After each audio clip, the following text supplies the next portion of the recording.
أنا سيف.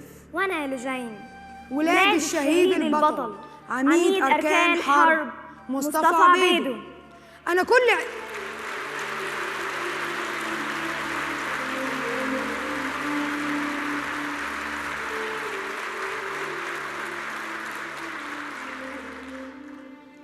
كل عزة وفخر إن بابا ضحى بدمه فدى بلده، وبقيت أنا ابن الشهيد.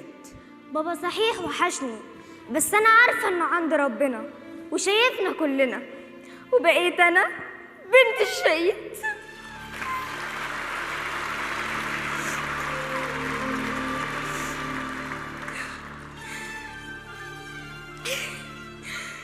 يوم ما بابا استشهد قالوا لنا إنه سايب لكم رسالة وهيقولها لكم عبد الرحمن.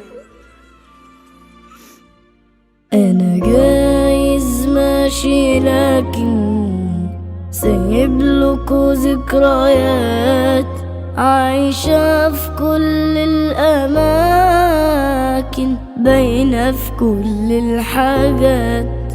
لو قالوا ده ما تقولوا لهم عاش راجل مات شهيد، وعشان عالجنة رايح فالليلة تبقى عيد.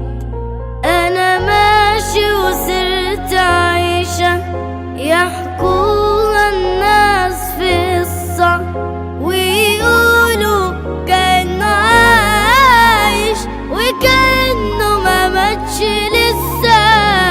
أنا ماشي وصرت عايشة يحكوها الناس في الصع، ويقولوا كأنه عايش وكأنه ما ماتش لسه، وكأنه معانا قاعد حوالينا وروحه حاضرة.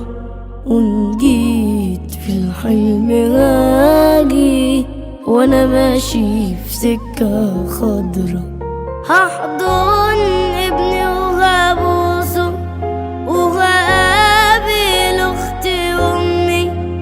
انا سايب ناس ورايا مش هتفرط في دمي، هحضن ابني وهبوسه وهقابل اختي وامي.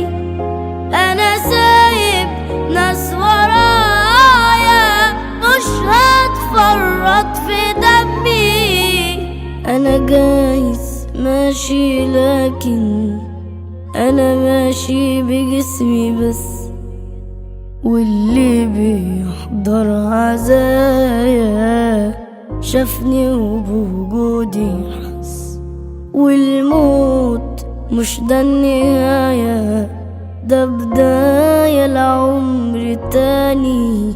أنا جايز سبت بيتنا بس قلوبكم مكاني.